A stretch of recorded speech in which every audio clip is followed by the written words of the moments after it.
abajo.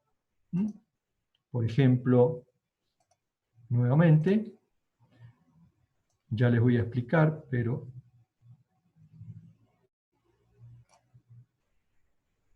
si yo tuviera un material,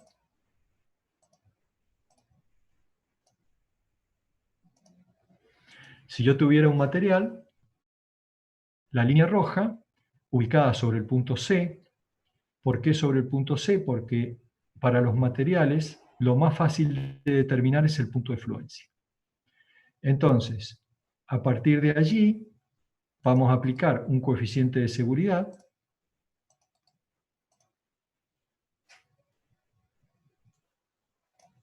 y trabajaremos a lo mejor a ese nivel, donde a esta será la tensión de fluencia, esta longitud será el coeficiente y este nivel será lo que llamamos tensión admisible, que está en el apunte.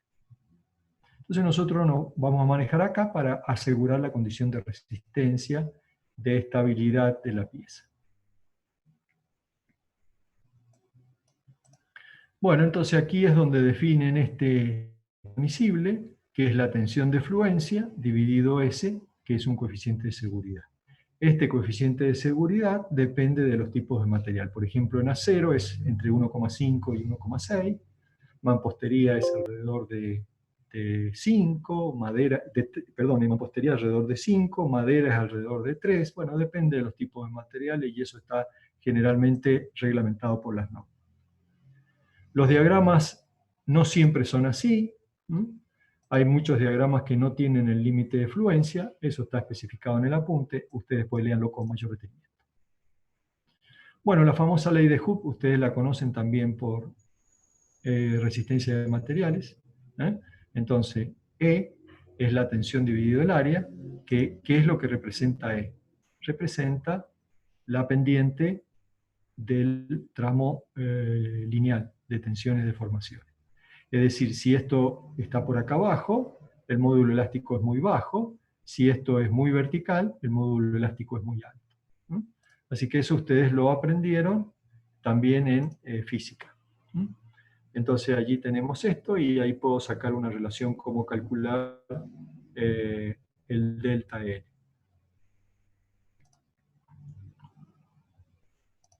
Bueno, un tema que es muy habitual en ingeniería industrial y también en ingeniería en petróleo son los tubos de pared delgada sujetas a presión. Es decir, un tubo de pared delgada, que está aquí, perdón, me trasladé, tubo de pared delgada, este tubo tiene una presión y tiene una longitud infinita, o finita, llamémosle. Por ejemplo, si ustedes quieren transportar petróleo desde el pozo hasta la planta procesadora, el petróleo es trasladado a presión. Si ustedes quieren en una planta de tratamientos industriales, quieren trasladar un líquido con una cierta densidad, lo pueden hacer a través de una tubería e inyectarle presión para agilizar la movilidad del líquido. Entonces este es un problema muy común en ingeniería industrial. De hecho, en la última examen final, uno de los ejercicios que uno de ustedes me preguntaba estaba relacionado con este problema. ¿Cómo se resolvía este problema?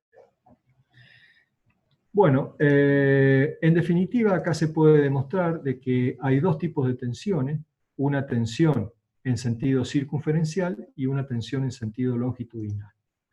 Con el desarrollo del tema se puede ver de que la tensión circunferencial, fíjense, es la presión actuando en el tubo por el diámetro dividido 2 veces el espesor. Y la tensión actuando en sentido longitudinal es la presión por el diámetro dividido 4E. Miren, comparen. Esta es 2E y esta es 4E. Es decir, de que esta tensión longitudinal es la mitad de la tensión circunferencial. Por lo tanto, esta tensión generalmente no se tiene en cuenta, se desprecia, porque es menor que esta tensión. Y esto nos está diciendo que el tubo, en realidad, falla siempre en sentido longitudinal, es decir, en el sentido del eje longitudinal de la tubería. Ustedes en ningún caso, en cualquier proceso industrial, van a ver un tubo cortado, tácitamente hablando, separado entre sí porque falló. Siempre el tubo lo van a ver fallado en sentido longitudinal, o sea, se produce una fisura o se produce un agrietamiento en sentido longitudinal del tubo. Eso fundamentalmente se debe a que la tensión circunferencial, que está actuando fundamentalmente en la sección que está rayadita ahí arriba, que es igual el A por el espesor, es mayor que la otra tensión en la otra dirección. Por lo tanto, acá, si yo conozco la presión y propongo un diámetro y un espesor, puedo verificar de que la tensión esté menor que la tensión admisible dada por esta condición, Bien.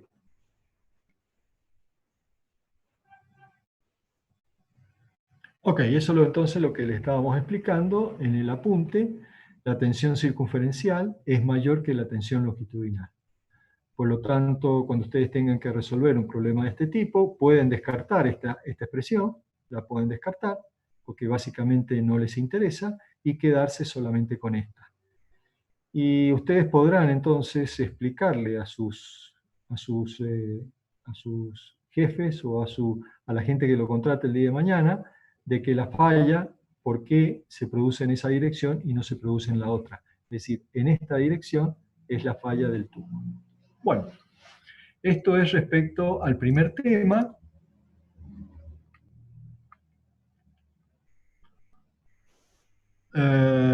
Lo demás, el otro tema, perdón, lo tienen en el apunte, que son las tensiones debidas a temperatura, también, cuando hay diferencia de temperaturas.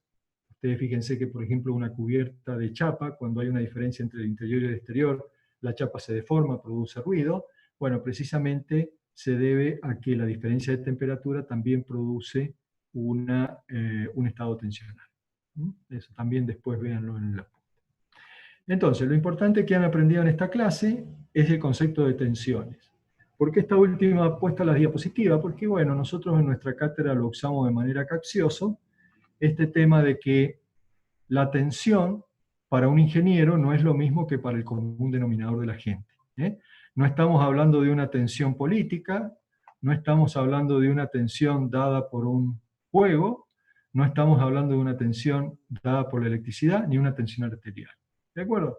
Entonces, como siempre les digo, cuando hablamos de momento, el momento no es lo mismo para el ingeniero que para el común denominador de la gente. Tampoco es lo mismo tensión para un ingeniero lo que es para el común denominador de la gente. Cuando yo hablo de tensión y estoy hablando con un colega, o estoy haciendo un informe técnico, o estoy expresándome frente a un panel de especialistas, tengo que utilizar un vocabulario adecuado.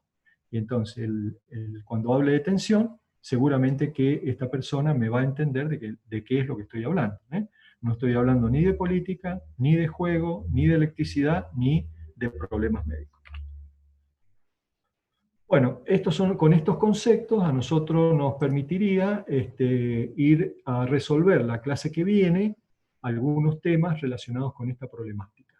Fundamentalmente lo vamos a utilizar, yo diría, en el trabajo práctico número 9 o 10, que todavía nos queda por resolver. Bueno, en función de esta rápida exposición de la unidad temática número 6, me gustaría saber si quedó alguna duda en particular sobre este tema o sobre algún otro que ustedes quieran opinar antes que pasemos al tema número 7.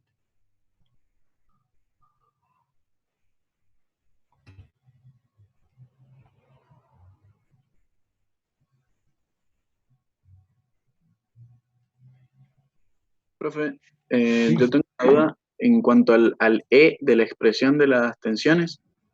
¿Sí? ¿A qué se refiere? Al espesor de la chapa. ¿Este? Ajá, ese.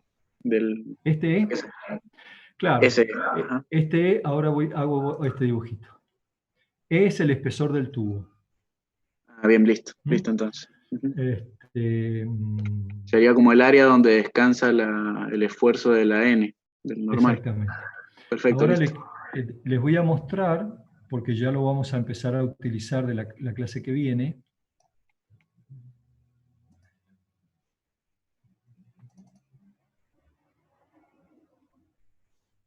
Y ya enseguida lo comparto.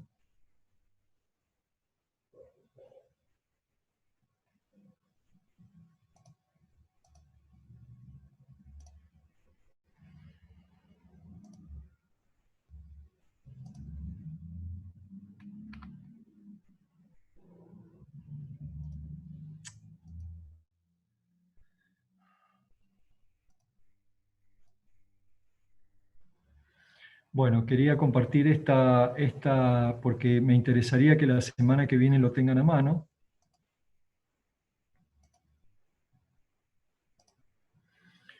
Está dentro de lo que es la página de la cátedra, ¿está bien? Que esto ya lo vamos a empezar a usar la clase que viene. Entonces, atento a la pregunta, son características geométricas de distintos perfiles que ustedes pueden encontrar en el comercio. Estos son de Irán, son teóricamente perfilería que se fabrica en el país, y en particular, haciendo mención a la pregunta suya, acá está, al final, entonces nosotros podemos tener un tubo, ¿m? Donde el tubo, por ejemplo, acá se indica el diámetro del tubo, y acá se indica que vienen de distintos espesores. ¿eh? Por ejemplo, en este caso no ha sido llamado E, el espesor de pared, sino ha sido llamado T. Entonces, por ejemplo, para un tubo de 15,87 milímetros tengo paredes 0,7, 0,9, 1,25 y 1,6. Entonces ustedes pueden proponer un cierto diámetro, pueden proponer un cierto espesor, lo reemplazan en la ecuación y verifican de que la tensión del material puede ser a cero, indudablemente a cero, lo que pasa es que de acero hay distintas calidades, sea la tensión que ustedes calculan, sea menor a la tensión admisible del material con el cual está hecho el tubo. Ahora, el comerciante, cuando ustedes van y compran un tubo, lo que les dice es la tensión de fluencia. ¿Por qué? Porque los ensayos que hacen en los laboratorios se permite o se puede determinar con cierta facilidad la tensión de fluencia. A partir de allí ustedes aplican el coeficiente de seguridad que les da la normativa, por ejemplo 1,5, 1,6, y obtienen la tensión admisible. En esta materia, por ahora estamos trabajando con la teoría clásica. La clase que viene voy a hacer algunas menciones sobre cómo están orientados actualmente los nuevos reglamentos, pero seguimos todavía con la teoría clásica de la resistencia de material. No sé si esto quedó más claro la pregunta que usted me hizo respecto a LE. Sí, ya me quedó. Gracias. Bien. Repito, lo digo ahora, por favor tengan a mano la clase que viene, esta tabla que está en la página de la cátedra, que se llama tabla de perfiles, para poder disponerlo, dado que el trabajo práctico ya lo vamos a utilizar estas tablas. ¿Mm?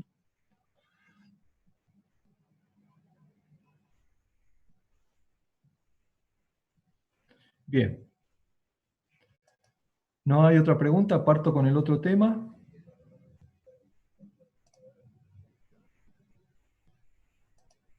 ¿Se fueron todos a tomar un café?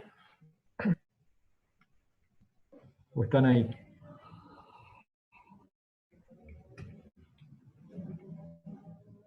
Estamos presentes todavía.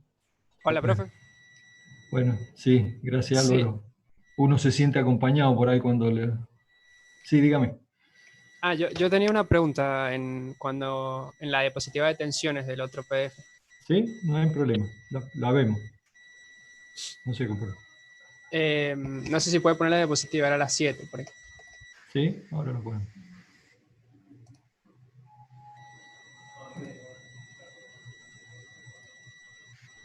¿La diapositiva 7? Sí.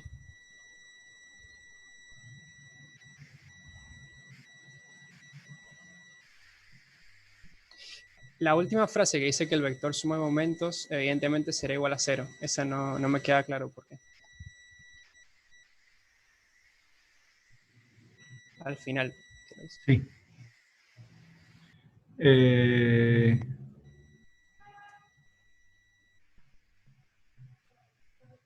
Claro. Fíjese que lo que le está diciendo allí, que si usted reduce el estado de fuerzas al baricentro de la sección, pasa lo que se acuerda momento estático respecto al baricentro de la sección, que es nulo. Acá, usted imagínese lo siguiente. Las fuerzas que están por encima del eje X son salientes, por ejemplo, para un esfuerzo de momento positivo. Y las fuerzas que están por debajo del eje neutro son entrantes. Entonces, las fuerzas que están por arriba, o todas las fibras que están por arriba, son, llamémosle, por dar un ejemplo, de tracción, mientras que las de abajo son de compresión. O viceversa. Digamos, el eje neutro separa no solamente áreas iguales, sino también fibras con distintos tipos de fuerza. Por lo tanto, si yo sumo las fuerzas de arriba con las fuerzas de abajo, referidas al baricentro de la sección, va a dar nulo. Ese es lo que le está diciendo ese último párrafo. No sé si quedó aclarado. Sí, sí, sí, ahí entendí. Gracias.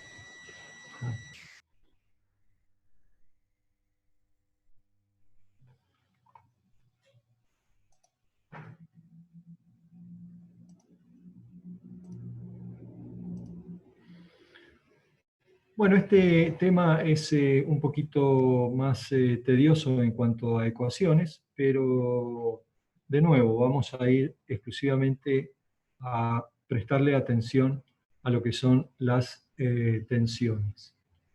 Miren, en el mundo cotidiano, en el mundo diario, este concepto se utiliza con mucha frecuencia, quizás más de lo que uno imagina, en distintos problemas. Es decir, un cuerpo en el espacio, cualquiera fuera, sujeto a cargas exteriores, ¿está bien? En el interior del cuerpo se genera un estado de tensión como las que vimos. Esto es muy parecido a lo que acabamos de ver, que es la pregunta que me hicieron, ¿no? Es decir, el cuerpo cargado genera en el interior un estado de tensión. Si yo saco un elementito muy pequeño de allí, ¿qué es lo que es? En realidad es un cubo, donde en este cubo actúa este estado de tensión. ¿Y por qué son tres? Porque aprendí de la unidad temática anterior que una tensión era perpendicular a la cara y había dos tensiones que estaban contenidas en la cara y que eran tensiones tangenciales. Esta tensión, por ejemplo, la sigma 2,2, es una tensión normal, porque produce, junto con la que está en la cara opuesta, un esfuerzo en este caso, de tracción. Puede ser también de compresión. La tensión sigma 2,3 produce un estado de corte. Es una llamada tensión tangencial. Nosotros no le vamos a llamar sigma, le vamos a llamar tau. Pero bueno, esto está sacado de un apunte cualquiera. Entonces, y la otra tensión también produce una tensión de corte. O sea, las que están contenidas en el plano producen tensiones de corte. Y la tensión en este punto es distinta a la que actúa en el otro punto. Voy a agrandar esto, por ejemplo. Es decir, la tensión en el punto P es distinta a la tensión que actúa aquí, y es distinta a la tensión que actúa aquí, y es distinta a la tensión que actúa en otra parte. De allí el título de la unidad temática, variación de tensiones, y también de deformación.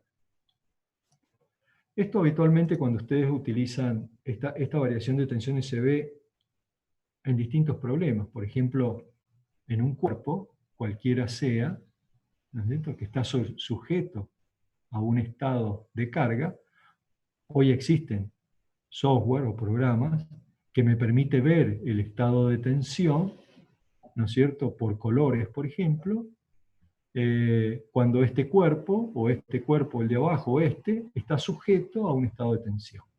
Y uno puede ver entonces que las tensiones varían, por ejemplo en este caso, ¿no es cierto?, que está sujeto a un estado de tensión, pueden ser máximas aquí y mínimas en la parte superior. O sea que hasta cuando uno estira una pierna, hay un valores de tensión en ciertas zonas del miembro, ¿no es cierto?, zonas mucho más extendidas, más expuestas que otras zonas. Entonces de allí es el título. Nosotros como ingenieros nos interesaría saber dónde están ubicadas esas tensiones máximas. Y ese sería básicamente el objetivo de esta unidad temática. Aprender a determinar dónde están las tensiones máximas y por qué se originan en esa sección y qué dirección tienen. Ese sería el objetivo de la unidad temática. Fíjense, Cuando ustedes aplican el concepto de tensión en tracción, por ejemplo, ahí tienen una barra sujeta a esfuerzos de tracción. Por estas cosas de la variación de tensión, la barra no colapsa en la sección MN. Fíjense qué extraño. La barra no colapsa aquí. Como cuando ustedes, por ejemplo, no sé, tomen una hoja de árbol y aplíquenle un esfuerzo de tracción, posiblemente dada la sección de la hoja, bueno, la hoja se va a separar en dos. Pero en cuerpos que tienen un determinado espesor, en este caso una determinada área, una determinada inercia, por esas cosas que tiene la variación de tensiones, la falla se produce en un plano PQ. No se produce en un plano MN. O sea que, si yo tengo un esfuerzo de tracción, la falla no se produce en un plano que es perpendicular al esfuerzo, sino en un plano inclinado. Esto se puede demostrar a través de estas pequeñas expresiones que están aquí abajo, ¿no es cierto? En los cuales, si yo varío el ángulo, voy a ver dónde están los valores de tensiones máximas, normales y máximas tangenciales, que es donde falla la pieza. Entonces, repito, ¿qué me interesa que ustedes aprendan conceptualmente? De que las piezas, en este caso en tracción, no fallan en la sección que es perpendicular al punto de aplicación de la carga, sino fallan en un plano que tiene una cierta inclinación. ¿Cuánto vale ese ángulo? Bueno, también va a ser motivo de esta unidad temática. Esto ustedes lo han visto en ciencia de los materiales.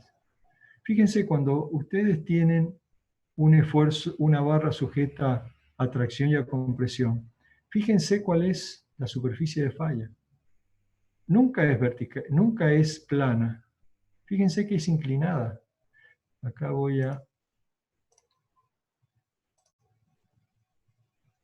El plano de falla es más o menos este.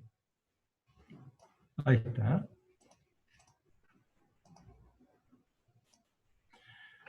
¿Lo ven? Entonces, nunca se produce en un plano. Fíjense acá. Ahí se ve también. Ahí tienen un elemento.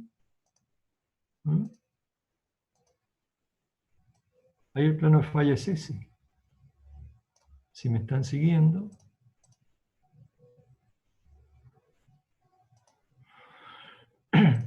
Entonces, el plano de falla está siempre, tiene una cierta inclinación respecto al eje longitudinal de la pieza. Ocurre acá, ocurre acá, ocurre aquí. Es decir, que cuando produzco ya sea tensiones de compresión o tensiones de tracción, las tensiones máximas se ubican en planos inclinados. Entonces, el objetivo de esta unidad temática es fundamentalmente ver cuáles son esos planos y cuál es esa inclinación. Ese es el objetivo de esta unidad temática.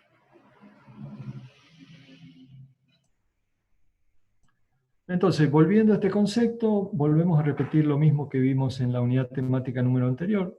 En realidad, cuando ustedes toman un elemento diferencial, una de las caras del cubito,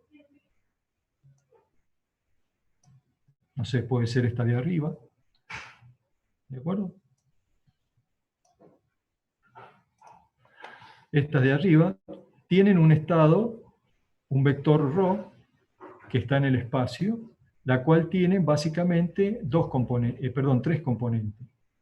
Una componente es sigma x, que es perpendicular al plano, y otra componente es tau, la cual se divide en tau xy y en tau xz. Entonces, en cada cara del cubito, de este cubito, tienen las tres componentes, una normal y dos tangenciales. Eso es precisamente por la descomposición de fuerza. Bueno, ahí tienen el problema genérico, en el apunte lo tienen en forma genérica, cuáles son los estados de tensión que actúan en cada una de las caras del cubito. Evidentemente, las tensiones están incrementadas a un diferencial, porque claro, estoy pasando de la cara A a la cara B. Ok. Bien, con este cubito se demuestra, bueno, acá está el estado de tensión, y se demuestra lo que se llama el teorema de reciprocidad de tensiones a través de esta expresión, en la cual se demuestra, y voy a agrandar la expresión para no volver a escribir, que el tau xz es igual al tau zx, es decir, que aquellas tensiones con subíndices cambiados son iguales. ¿Eso qué quiere decir? De que esa tensión horizontal, síganme el mouse por favor, esa tensión horizontal es igual a esta tensión vertical. O sea que las tensiones que concurren al vértice son iguales. Repito, las tensiones tangenciales que concurren al vértice son iguales. Ese es otro concepto que me gustaría que ya incorporen. ¿Sí? Quiere decir que si yo conozco el corte que está actuando aquí en esta cara, yo puedo conocer la tensión tau xz, porque ¿cómo determinan el tau xz por la unidad temática anterior? Es el corte dividido el área. Así que el tau xz lo pueden determinar. Y ese corte, por el teorema de reciprocidad de tensiones, es igual al corte actuando en sentido longitudinal. Y no existe uno si no existe el otro. Necesariamente tienen que existir los dos para que haya equilibrio, precisamente porque esta cara también tiene un esfuerzo ρ espacial que se descompone en una fuerza normal y dos tangenciales. Entonces, este concepto, y anótenselo, teorema de reciprocidad de tensiones, me demuestra que las tensiones que concurren al vértice son las mismas. Tau xz es igual al tau zx. Eso lo vamos a utilizar de nuevo cuando veamos por allá por la unidad temática número 9. Entonces, para encontrar dónde están o cuánto valen esas tensiones máximas, se estudia lo que se llama el régimen elástico plano, donde se toma, en vez de un cubo, se toma un elemento plano, pensando de que la mayoría de los problemas lo puedo representar por un problema plano, y hago una sección a lo largo de la traza T. Entonces esta traza la saco y el efecto que producen estas tensiones normales y estas tensiones tangenciales lo represento en la cara BC como una tensión sigma y una tensión tau. La única condición que le hemos impuesto a este problema es que por simplicidad la longitud BC es igual a 1, a la unidad. Entonces, si esto es igual a 1, puedo saber cuánto vale AC y AB. AC es 1 por seno de tita y AB es 1 por coseno de tita. Bien, haciendo sumatoria de fuerzas en la dirección de N y sumatoria de fuerzas en la dirección de T, no vamos a entrar en ese detalle ahora, obtengo estas expresiones. Acá está. Entonces, estas expresiones me permiten conocer cómo varía la tensión normal y cómo varía la tensión tangencial cuando varía el ángulo tita. ¿Está bien? Es decir, que en la medida en que varíe el ángulo tita, esta tensión toma otro valor. Y el tita puede tomar infinitos valores, por lo tanto la tensión puede tener infinitos valores. Entonces, estas dos tensiones son las que se obtienen haciendo, perdón, acá está, sumatoria de fuerzas en la dirección de N y sumatoria de fuerza en la dirección de T. Y se obtienen estas dos ecuaciones. Ahora, de estas infinitas ecuaciones, ustedes, como ingenieros, ¿cuál les interesa? La máxima. ¿Para qué les interesa un valor intermedio? La máxima y, ya que están, la mínima. Entonces, para determinar la máxima, se aplica el concepto de, bueno, ya lo vemos acá, se aplica el concepto de derivada que vimos también para momentos de inercia, se reemplaza en una de las ecuaciones, eso no está en el apunte, tampoco se lo pedimos en un examen final, no es necesario, y obtienen los valores de tensiones máximas y mínimas. Entonces, las tensiones normales la pueden determinar con esta expresión y las tensiones tangenciales la pueden determinar con esta expresión. Los valores máximo y mínimo. les hago la siguiente reflexión. Fíjense que estas expresiones son muy similares a los de momentos de inercia. ¿Se acuerdan el momento de inercia máximo y mínimo? Acá que teníamos ix más y dividido 2, más menos raíz cuadrada de ixy, y este era ixy, que era el centrífugo. O sea que esta expresión es muy parecida fundamentalmente a momentos de inercia. Esta no la habíamos calculado, pero recién ahora hemos introducido el concepto de tensiones tangenciales, que para que ustedes se la acuerden es prácticamente la raíz de la expresión anterior. No es necesario que se la acuerden de memoria. En un examen final, si no se la acuerdan, vamos, la copiamos y la explicamos. Eso es lo que la cátedra pide. Entonces, cuando ustedes utilizan programas computacionales, los programas computacionales utilizan estas expresiones para poder determinar la variación de tensiones. Calculan en infinitos puntos cuánto vale la tensión en el punto 1, en el punto 2, en el punto 3, en el punto 4, en el punto 1.100.000, y grafican por colores cómo varían estos valores de tensión, porque esto es un número. En el amarillo valdrá 10, en el verde valdrá 5, en el azul valdrá 20. Entonces, después traza curvas, los programas, con puntos que tienen igual valores de tensión. Entonces, estas son las expresiones que vamos a utilizar nosotros para calcular los valores de tensiones máximas y mínimas. Máxima con el signo más, mínima con el signo menos. Y como si esto no fuera poco, atento a que en momentos de inercia podemos determinar también, utilizar el círculo de Moore, digo, esto en forma analítica, en forma gráfica también puedo utilizar el círculo de Moore para determinar las tensiones máximas y mínimas. Y esto es lo que vamos a ver después en las aplicaciones prácticas, la clase que viene. Cómo utilizamos el círculo de Moore para determinar las tensiones máximas y mínimas, que es exactamente lo mismo que momentos de inercia. En vez de trabajar con inercia, trabajan con tensión. En vez de determinar momentos de inercia máximo y mínimo, determinan tensiones máxima y mínima. En vez de determinar un polo para momento de inercia, determinan un polo para tensión. O sea, es exactamente lo mismo. Si saben manejar el círculo de Moore para el caso de momentos de inercia, para este caso va a ser exactamente el mismo. Entonces, ¿para qué trazamos el círculo de Moore? Ustedes en una viga cualquiera tienen un elemento diferencial. Este elemento diferencial tiene un estado de tensión, ¿de acuerdo? Y estas tensiones son datos del problema. ¿Cómo calculan sigma x? Y, por ejemplo, sigma x es el normal dividido el área. Dato del problema. La puedo llevar al gráfico. Ahí está. ¿Cómo calculan sigma i? Y sigma i es el esfuerzo normal dividido el área. Lo tengo como dato. Lo puedo llevar acá al círculo. ¿Cómo calculan tau? Y tau es el corte. ¿Cuál es el corte? Y el que calcularon en el trabajo práctico número 3. Corte dividido el área. Calculan el tau. Entonces el tau lo pueden llevar aquí. Ahí está el tau, miren. Ahí. Si es negativo hacia abajo, si es positivo hacia arriba.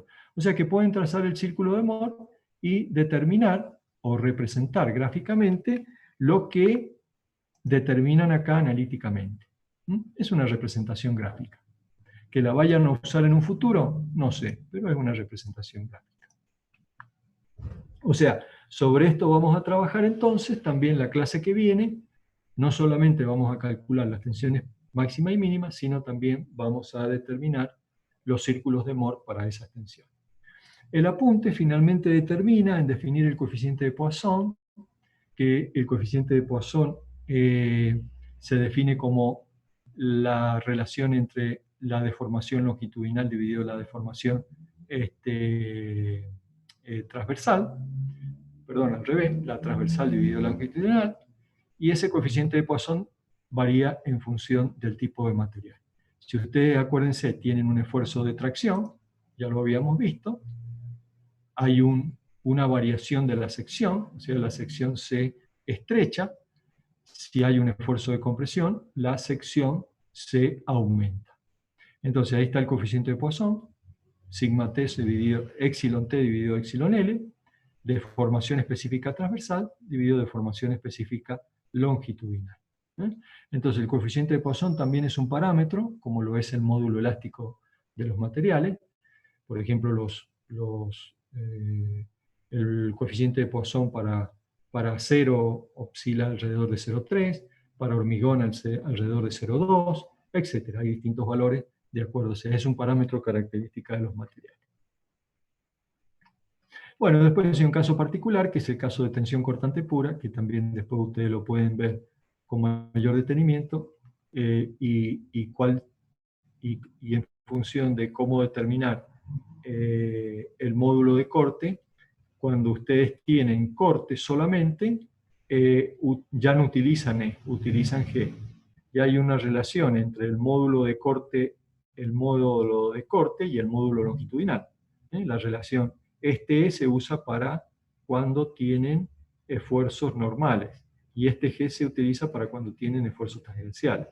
Entonces, el G está en función del coeficiente de Poisson y del módulo longitudinal.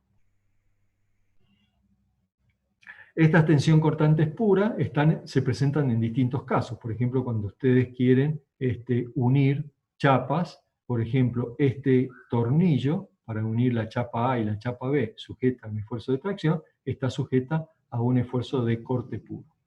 Este tema lo vamos a ver en la unidad temática número 9, efectos de corte, y cómo evaluar las tensiones tangenciales de corte para estos problemas. Pero también esto, en la especialidad de ustedes como ingenieros industriales, es un problema bastante común. En una industria yo puedo tener piezas vinculadas o unidas de esta manera, entonces el perno, ubicado en la parte central, tiene un esfuerzo cortante puro. El esfuerzo cortante puro, produce una cizalla, como ustedes ya bien lo saben, y el tau puede ser determinado como el corte dividido el área, que es lo que venimos diciendo desde el principio de esto. También cuando ustedes tienen corte, existe un diagrama de tensión tau y de deformación, que más o menos tiene esta variación. No es exactamente igual a la del acero, que vieron para tracción, pero básicamente nosotros también nos vamos a manejar dentro del rango elástico, donde los tau admisibles, en términos generales, se toman entre el 0,55 al 0,60 de la tensión admisible normal. O sea que ustedes este dato lo conocen, ¿por qué? Porque conocen la tensión de fluencia del material. Si conocen la tensión de fluencia del material, la dividen por el coeficiente de seguridad y conocen la tensión admisible. Ahora bien, lo multiplican por 0,55 o 0,60 y obtienen el tau admisible. Bueno, con estas dos unidades temáticas nosotros tenemos los insumos necesarios para poder abordar, a partir de la clase que viene, dos temas que son relevantes y que van a entrar en la segunda evaluación, que es el tema del diseño, flexión y corte. La clase que viene vamos a ver flexión, después hay un pequeño temita que es cálculo de deformaciones en flexión, y después la otra clase vemos corte. Entonces, la clase que viene, repito, vemos flexión, y es uno de los temas que va a entrar en la segunda evaluación. Cuando veamos corte, después a la semana siguiente hacemos la evaluación. Esta segunda evaluación es mucho más simple que la primera, así que no se asusten. Si pasan la primera, seguramente que pasarán esta también. Así que bueno, quedamos a disposición para cualquier pregunta que quieran hacer sobre este tema en particular, que seguramente se van a aclarar muchas dudas cuando veamos los ejercicios a partir de la clase que viene.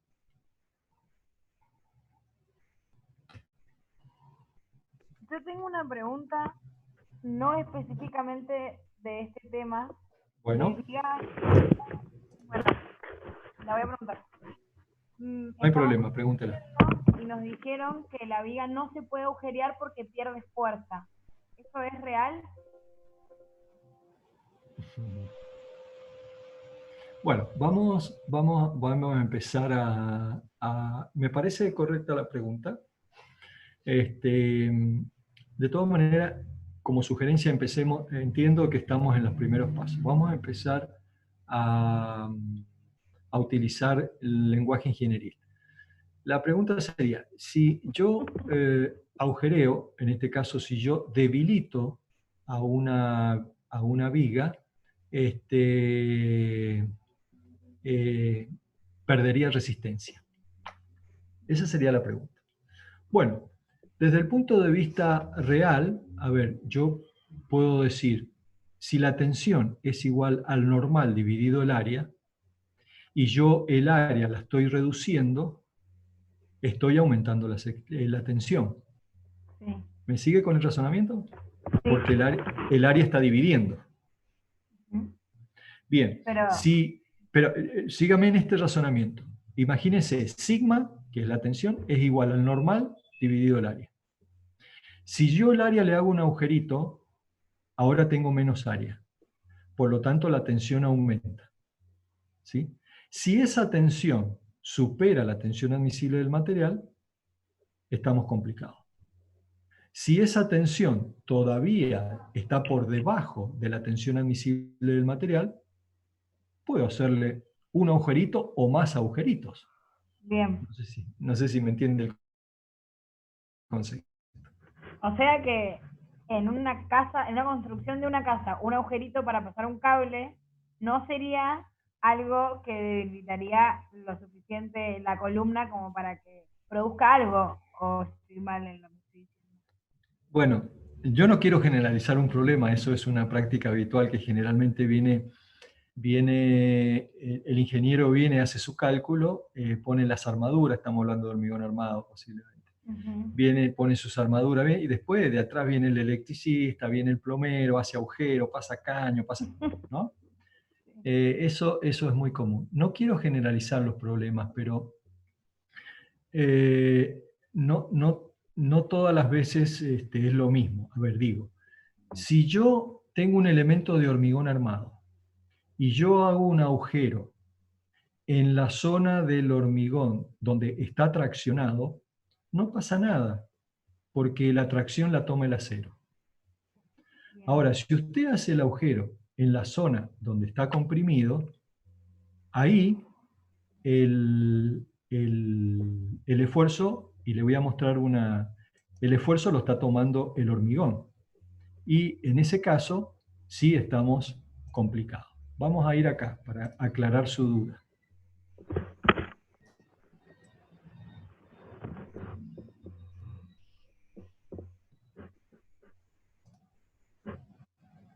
Voy a buscar la otra. Igual, profe, o sea, no se supone que el ingeniero como que ya prevé que se podrían hacer, como que sobredimensiona los valores que puede soportar la estructura o algo. Sí, a ver, digo, eso eventualmente si desde la ingeniería ya se trabaja con las instalaciones, desde ese punto de vista, uno puede ya ir previendo estos problemas, ¿no? Pero, y cuando usted tiene un problema de esa naturaleza y inevitablemente tiene que pasar con un agujero por la instalación, bueno, en ese caso hay que tomar los recaudos del tema para poder darle solución al problema. A veces lo que le ejemplificaba, y la pregunta que me hizo la señorita, es que a veces pasa eso, o sea que generalmente uno hace la estructura o diseña la estructura sin mirar las instalaciones, porque las instalaciones todavía no están terminadas. Y después viene un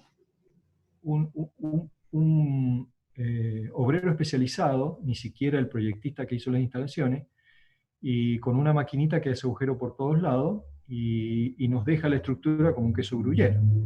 Y eso no es bueno tampoco. No es bueno. Pero voy a esto, fíjense, miren.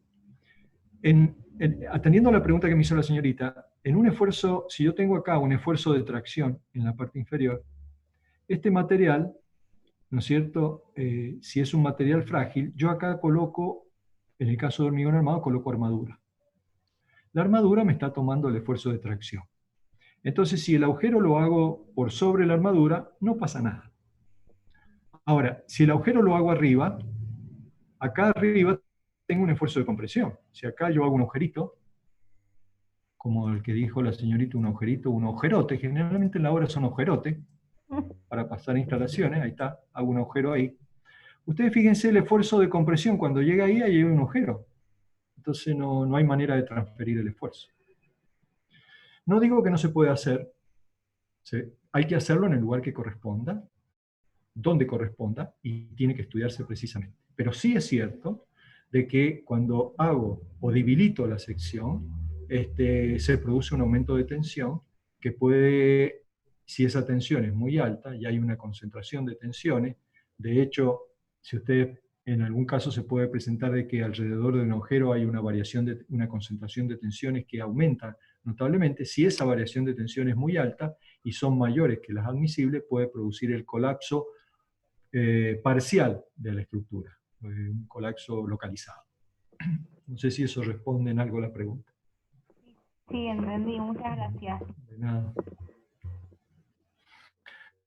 Que vaya y peleese con el albañil de su casa o con el plomero y dígale que los agujeros se hacen donde usted dice, no donde él quiere, Pero ¿sabe?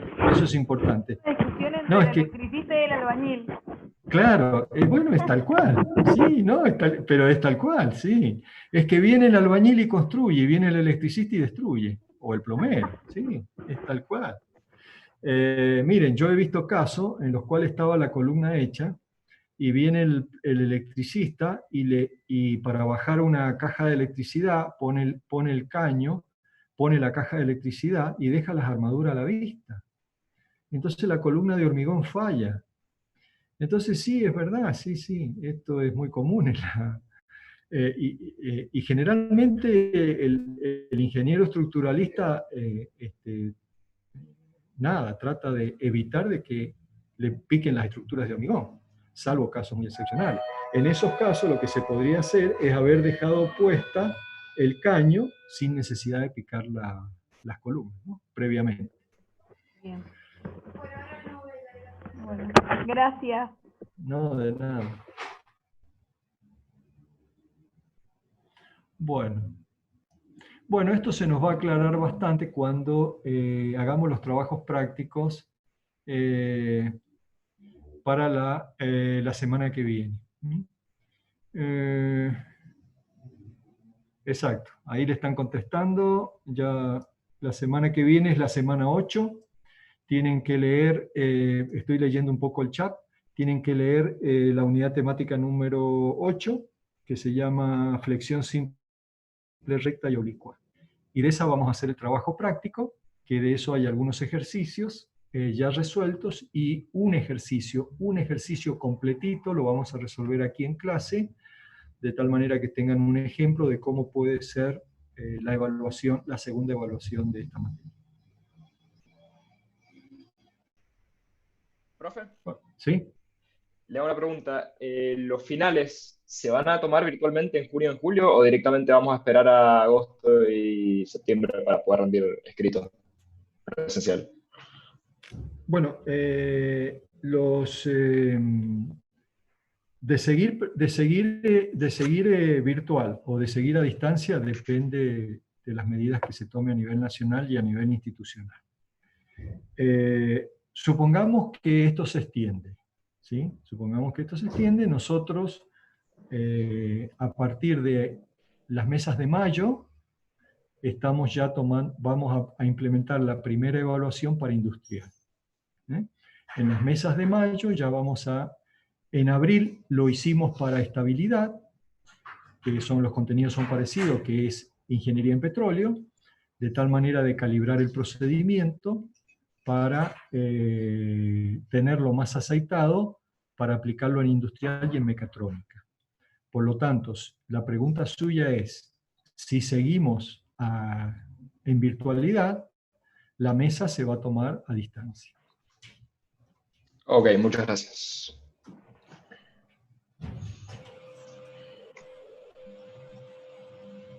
Bueno, ¿hay alguna otra pregunta de esto?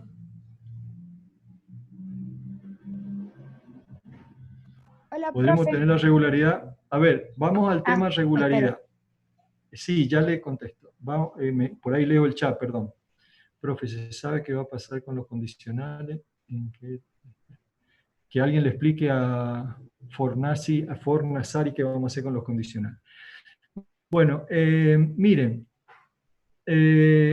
nosotros con la metodología que estamos planteando en la cátedra tenemos que garantizar de que todos ustedes al menos alcancen la regularidad de la materia. ¿Está bien? ¿Cómo vamos a obtener la regularidad de la materia? Habiendo aprobado las 2 evaluaciones y teniendo la carpeta de trabajos prácticos completa. ¿Cómo vamos a revisar la carpeta de trabajos prácticos? Bueno, ya les vamos a decir. Con esas condiciones, teniendo todos los prácticos realizados y teniendo las 2 evaluaciones aprobadas, le estaríamos dando la regularidad. Y después, bueno, veremos cómo nos defendemos en los exámenes finales. Eso estoy respondiendo a la pregunta de Vila, que me dice si vamos a poder obtener la regularidad antes de julio. Sí, nosotros vamos a respetar el cronograma que tenemos, que ya lo recuperamos la clase que viene nos ponemos al día. Nos van a quedar algunos temitas, como me gustaría ver si podemos manejar algo de software, ya lo vamos a ver en qué momento, pero nosotros vamos a respetar el cronograma y vamos a entregar las regularidades a cada uno de ustedes si cumplen los requerimientos dados o exigidos por la cátedra. Bueno, sí, ahora atiendo su pregunta. Hola, profe, ¿cómo está? Bien. Quiero aprovechar ahora para preguntarle, porque con el tema sobre el parcial, a mí me parece desaprobado, pero quería quedarme tranquila porque, ¿qué pasa? El día del examen, yo lo subí por internet al aula abierta, y ahora como usted está hablando todo el tema de los PDF, de cómo subirlo y eso, yo me metí al aula abierta por mi computadora y no pude abrir el archivo, porque parece que no está bien subido el formato PDF. Yo para estar tranquila seguro que tiene tal vez un montón de PDF, pero si algún caso le ha pasado eso de que no lo puedo abrir y no lo puedo corregir, o tal vez mi examen sí lo puedo ver y corregir perfectamente. No, ahora lo vemos. ¿Por qué no nos recuerda su nombre? Lucía López. No, creo que hemos abierto todos los archivos. Ahí Gustavito me puede dar que él tiene todos los archivos. Ah, bueno, así para que me quede tranquila. Sí, no se preocupe. No se preocupe. Ahora le damos la respuesta de eso pero creo que no tuvimos problemas de abrir archivos. Ah, bueno. Ahora lo busco, Miguel, a ver si listo. Ok. Bueno, muchísimas gracias. No, al contrario. Ahora les respondemos si lo hemos evaluado y aparece como no aprobado por algún errorcito o porque no hemos podido abrir el archivo. Es raro porque como hemos estado interactuando, ninguno de los docentes ha dicho, che, este archivo no lo puedo abrir. De todas maneras no lo hubiéramos dado por no aprobado, lo hubiéramos puesto pendiente o algo por el estilo. Ahora les respondemos.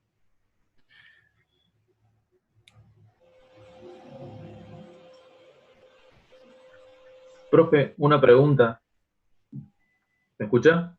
Sí, lo escucho. Lo estaba mirando.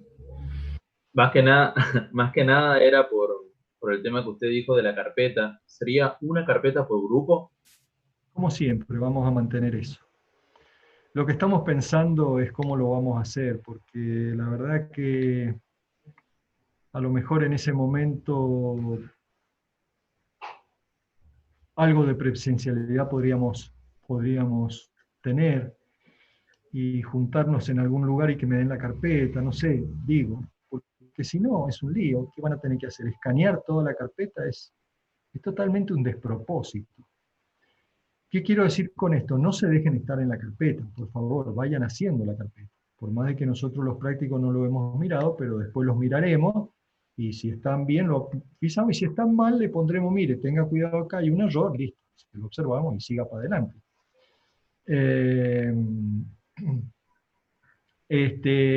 Pero sí, por favor, vayan haciendo la carpeta, porque es muy posible que esa carpeta la vayan a entregar en formato papel. ¿Ok? Una carpeta por grupo. Después Perfecto. ustedes se arreglan. Bien, profe. Muchas gracias. La fecha del Sí, Gustavo. Sí. Lucía. No, termina. No, la fecha del coloquio, la fecha del coloquio lo vamos a coordinar ahora y le mandamos un mensajito. Yo calculo que entre pito y flauta va a ser jueves o viernes, porque ya mañana es miércoles. Yo creo que va a ser entre jueves o viernes, o puede ser sábado también. Dependerá un poco de las actividades que tengamos. Por ejemplo, yo tengo clase hoy día y mañana en la tarde vuelvo a tener clase. Entonces depende un poco de las actividades que tengan los docentes. Pero calcule que va a ser jueves, viernes o sábado. Eso le estoy respondiendo a Renato. No, todavía no, pero ando bien. No, transacción ilegal de carpeta no, ¿eh? Cada grupito con su carpeta. Gustavito, dale. No, ahí, bueno, revisé, sí, el examen de Lucía López se puede abrir. Bien, entonces el no aprobado lo tiene porque ha tenido errores. Bueno, entonces espero la devolución del día que hagamos el Zoom. Sí, claro. Exacto, Lucía. Gracias. Lo que me pregunta justo, yo aprobé el examen, ¿hay alguna posibilidad de saber qué errores tuvo para no repetirlo? Sería ideal, justo, sería ideal. ¿Qué quiere que le diga? Pero no sé cómo hacerlo. La verdad que usted piensa que son 90, casi 90 estudiantes. Por ahora veamos si más adelante tenemos tiempo de ver el archivo digital, pero no tenemos prevista esa actividad. Le pido disculpas, pero dado las distintas limitaciones que tenemos, confórmese con que está aprobado. Después veremos cómo le podemos dar mayor material para el ejercicio de la profesión. Bueno. No, él dice que no lo aprobó, Miguel. Ah, no aprobó. Ahí lo veremos en la devolución. Ah, no, sí, justo vamos con la devolución. Sí. Jueves, viernes o sábado va a tener la devolución. Ya le vamos a confirmar cómo vamos a armar los grupitos y en función de eso le confirmamos con qué docente le va a mostrar los errores. No se preocupe. Perdón, no había interpretado el chat. Bueno, ¿está bien? Si no hay más dudas, los dejamos en libertad. Yo me voy a quedar 5 minutos más con el ingeniero Giacchini, aprovechando esta vía de comunicación.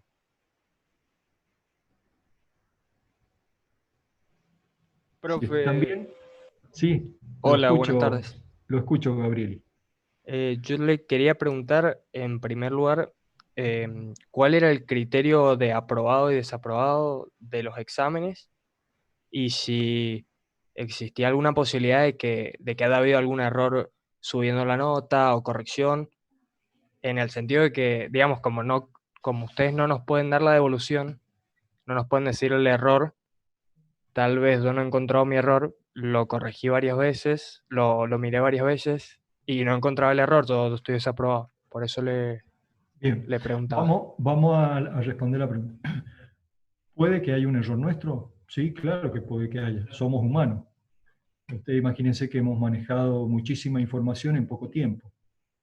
Segundo, va a tener una devolución. No es que no la vaya a tener. Usted va a saber en qué se equivocó o en qué no se equivocó. Por eso es que estamos programando esta devolución para jueves, viernes, sábado. De tal manera de que si usted no detecta en su examen dónde está el error, a lo mejor el docente se lo puede advertir. O a lo mejor usted le puede decir, no, mire, resulta que yo lo hice así y el docente se equivocó. Por eso es que está bueno esto que nos juntemos a ver realmente el error. Respecto al criterio, es primero la variación de los esfuerzos internos a lo largo de la estructura. Si ahí evidentemente hay un error en la variación de los esfuerzos, si un momento tenía que ser positivo y usted lo dibujó negativo, si un corte positivo o negativo, si la variación era parabólica y no, tenía que ser lineal, si está mal el diagrama, ese es un primer filtro. Si el diagrama está mal, es un primer filtro, directamente allí ya no lo... porque, digamos, eso está fuertemente relacionado con los temas que vienen. Yo les acabo de explicar que un momento positivo produce tracción abajo y compresión arriba. Y si usted me lo dibuja negativo, quiere decir que me está cambiando los esfuerzos y después usted le va a dar un diseño distinto a la sección. Y eso es peligroso. Entonces, un primer filtro es eso, que los diagramas de esfuerzos internos estén bien. Y un segundo filtro es si los diagramas están bien, es mirar un poquito los valores de las reacciones y los valores numéricos de cada uno de los esfuerzos. Y los condicionales puede ser de que por allí un valor haya sido calculado erróneamente, pero esté muy próximo al valor, por ahí se equivocaron en un signo, lo cual es normal, por ahí se equivocaron en no incluir una fuerza, lo cual es normal, pero que eso no le trajo aparejado ningún problema grave en el esfuerzo interno. No sé si eso responde la pregunta, pero quiero que se quede tranquilo, Gabriel. Usted va a tener la devolución y va a saber dónde se equivocó. Sí, profe, bien, gracias.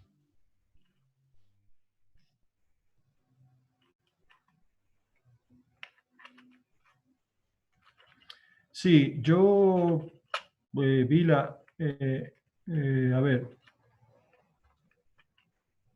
está bien.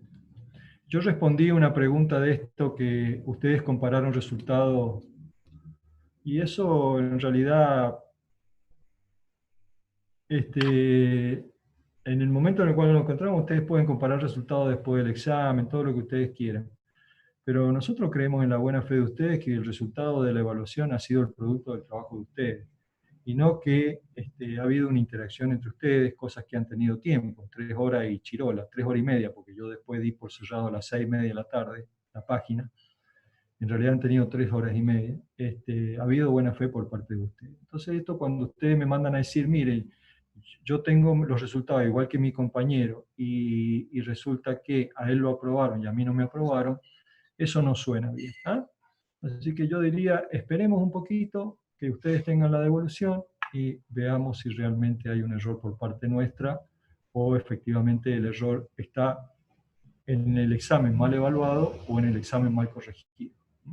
Porque puede ser ahora el caso que demos vuelta para atrás y que el que aprobamos ahora resulta que esté no aprobado.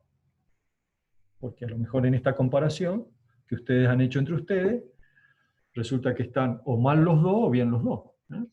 Es un arma de doble filo. Bueno, ¿qué otras preguntas hay? Profe, buenas tardes. La verdad que me da un poco de cosa porque fue un error mío, digamos. Ahora, revisando, digamos, el archivo que había mandado en PDF, que lo tenía que haber revisado desde un principio, pero yo hasta ahora, cuando obtuvimos las notas de los parciales, me puse a recalcular todo, digamos, y a medir otra vez el diagrama por si había un error en ese sentido, y nunca me puse a revisar el PDF en sí. Y ahora que lo descargué de vuelta para revisarlo, me acabo de dar cuenta que no se me mandó una de las hojas del parcial donde estaba justamente el esfuerzo de corte. Yo hice el parcial en 5 hojas diferentes, una con el diagrama de cuerpo libre y otras 3 con los esfuerzos de corte de momento y de normal. Y por alguna razón, o el programa, yo he sacado la foto y pensando que había quedado, me fui a la otra página, pero no se me mandó una página completa. Yo no sé si se puede hacer algo con eso. Yo sé que es algo totalmente inchequeable, pero o sea, se me ha quedado una página del examen sin mandar. Me acabo de dar cuenta ahora que revisé el parcial, digamos. Bueno, en todo caso, lo charlamos en la devolución, si le parece. Lo charlamos en la devolución. No se preocupe. Muy bien. Yo le pido disculpas porque encima lo mandé 2 veces al archivo, uno por mail y otro por coso, y los dos lo he mandado sin la página Bueno, faltante. No, está bien, pero lo que yo les decía al principio, de esto tenemos que aprender todo, tanto nosotros como ustedes. ¿Ah? Entonces por allí hay que organizar y administrar los tiempos para que no nos pase esto, porque yo también me pongo en el lugar de ustedes, ¿no es cierto? Y quizás en el último momento que me están bajando la guillotina tengo que mandar todo. Entonces, organizarlo y administrar los tiempos para terminar el examen media hora antes, para preparar los archivos, ponerle nombre, escanearlo. Digo, eso es lo que yo aprendí de esta primera evaluación. Y es lo que aprendí también del final que tomé el miércoles pasado. ¿De acuerdo? Entonces, tomémoslo como una cosa que es nueva para todos nosotros. Entonces, aprendamos de eso. Entonces, bueno, veámoslo en la devolución, si le parece, Juan. Sí, la verdad que me justo entregué 5 minutos antes, 10 minutos antes por dejarlo más prolijo a los diagramas y todo, y me jugó medio en contra, al final no lo pude mandar, pero bueno, en la devolución entonces lo vemos, profe. Bueno, gracias. Okay. De nada. Bueno, si quieren consultas, seguimos, estamos acá, no hay ningún problema. Y si no tienen, bueno, se pueden ir descolgando, no hay ningún problema, desconectando. yo me voy a quedar 5 minutos con el ingeniero Gustavo para organizar un poquito cómo vamos a hacer con las devoluciones.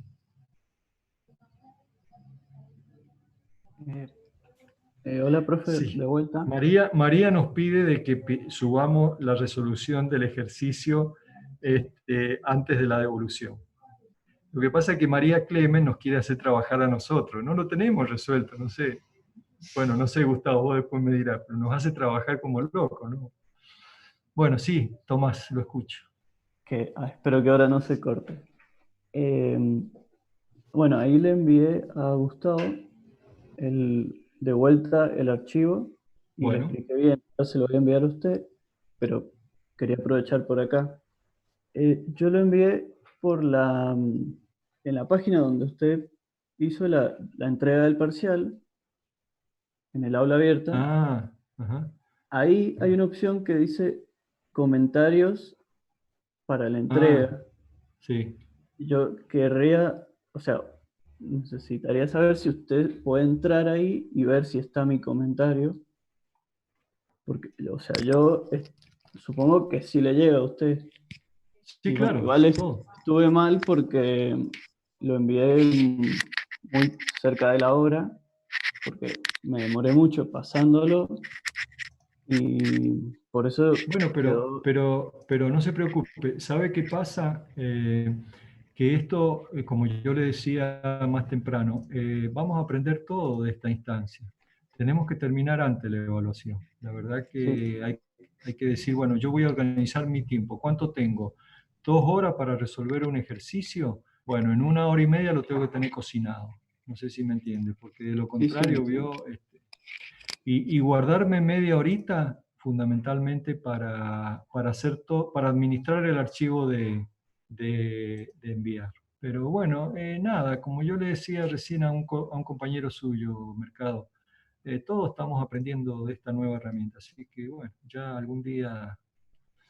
Entonces, vamos a ver un poquito.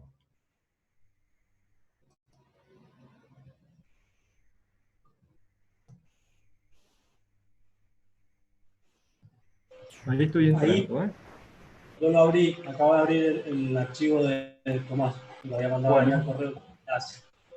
Y ahí lo vi, Tomás.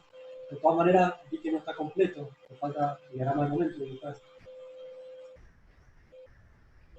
Sí, me faltó completarlo, pero porque tuve problemas resolviéndolo. Pero prefería entregarlo antes que tener el ausente. Sí, no, perfecto. Perfecto, dale, ya lo terminamos de ver. De todas maneras, ya lo corregimos con la planilla, que sacamos el ausente, pero seguramente lo terminamos de ver ahí en la evolución para que no quede tranquilo. Pero Sí, si ya estaba dibujado el diagrama de los proyectos, seguramente no vamos a probar. o sea, prefiero recuperarlo, no Bueno, importa si sé que puede que esté mal. Está bien. Tomás, ¿me recuerda dónde lo subió el archivo? ¿Me recuerda dónde lo subió? Donde en la sección de coronavirus. Sí, entrega del primer parcial. Entrega de primer parcial. Sí, ajá. Ok.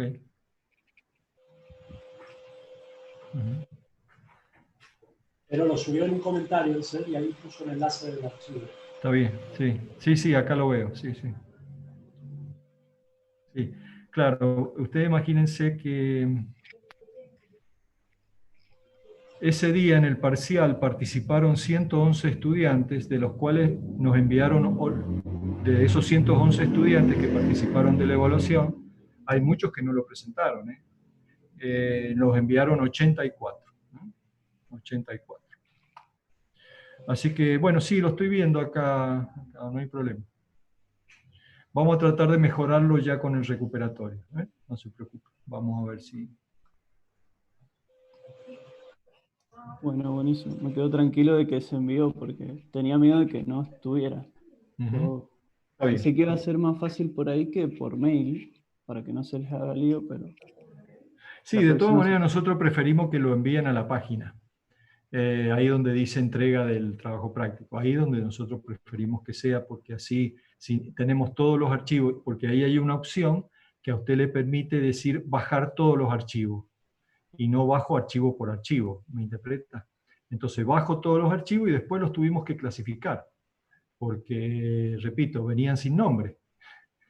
Entonces ahora le vamos a subir un instructivo de cómo queremos por lo menos que nos envíen el archivo, para que nos facilite a nosotros el trabajo. Sí, entiendo. Bueno, listo. Pero no se preocupe, Mercado, nada. Siga estudiando y no va a ser dentro de lo mismo el parcial y vamos a tratar de que usted lo apruebe. ¿Ah? Bueno, listo. Muchas gracias. De nada. Chao. Bueno, si no hay consultas, muchas gracias entonces. Nos estamos viendo en estos días por el tema de la devolución con los recursantes, perdón, con los recursantes no, con los que no aprobaron, y el martes que viene con la actividad a las 2 de la tarde y a las 4:30, a las 5 de la tarde con la clase. Un saludo. Los condicionales, Esteban, va a ser el mismo día de la devolución.